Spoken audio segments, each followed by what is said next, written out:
Hello guys, good morning.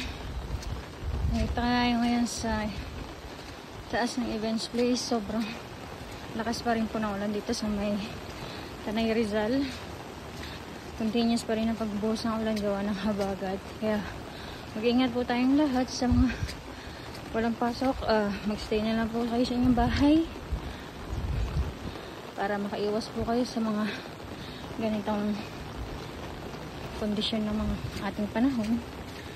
Gaya ngayon, ito ako ay nag-iikot, nag-check ng aming area kung may mga nabaling mga puno, mga tanim.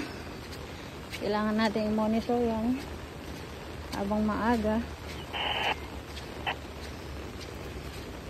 So far naman wala